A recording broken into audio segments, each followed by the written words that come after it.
Fudge's tongue. Fudge's tongue. We just have to wait, Dr. Cohn said. Probably until tomorrow or the day after.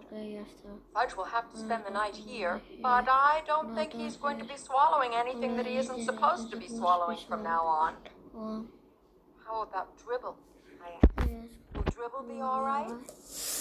My mother and Dr. Cohn looked at each other. I knew the answer before he shook his head and said, I think you may have to get a new turtle, Peter. I don't want a new turtle, I said. Tears came to my eyes. I was embarrassed and wiped them away with the back of my hand. Then my nose started to run and I had to sniffle.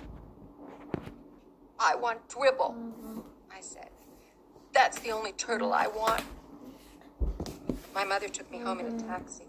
She told me my father was on his way to the hospital to be with Fudge. When we got home, she made me lamb chops for dinner, but I wasn't very hungry. My father came home late that night. I was still up. My father looked gloomy. He whispered to my mother, Not yet. Nothing yet. The next day was Saturday. No school.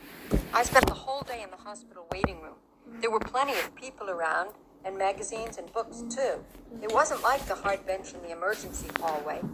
It was more like a living room. I told everybody that my brother ate my turtle.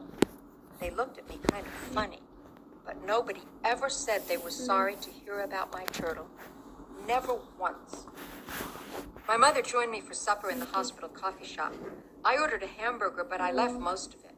Because right in the middle of supper, my mother told me that if the medicine didn't work soon, Fudge might have to have an operation to get Dribble out of him. My mother didn't eat anything. That night, my grandmother came to stay with me. My mother and father stayed at the hospital with Fudge.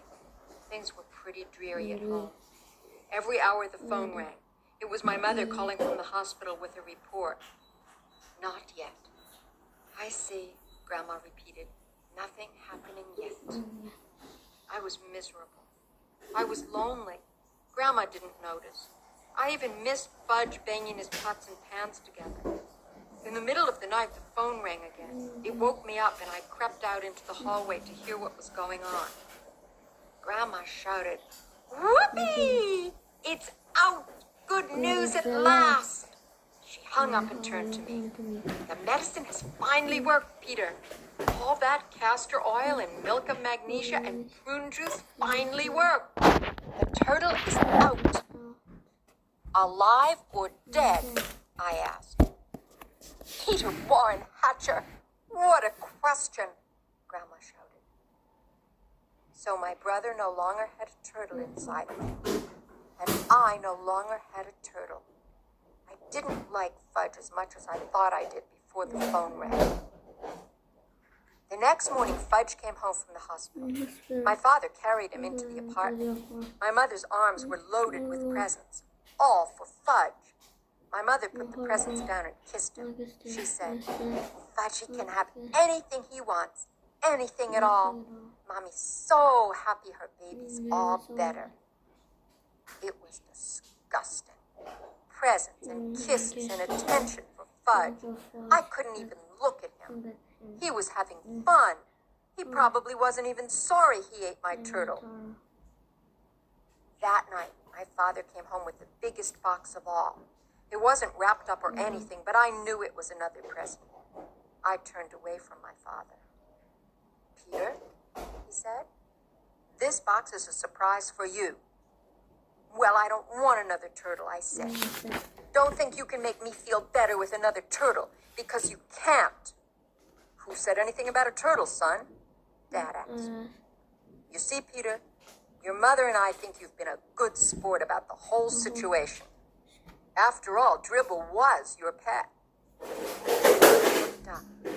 Could I be hearing right? Did they really remember about me and Dribble? I put my hand inside the box. I felt something warm and soft and furry.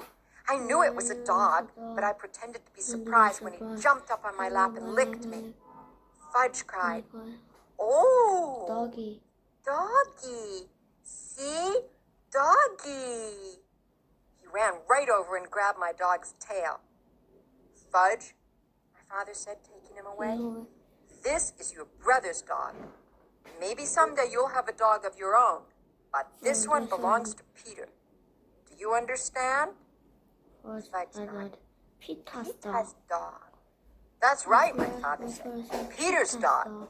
Then he turned to me. And just to be sure, son, he said, we got a dog that's going to grow quite big. Much too big for your brother to swallow. We all laughed. My dog was neat. I named him Turtle to remind me.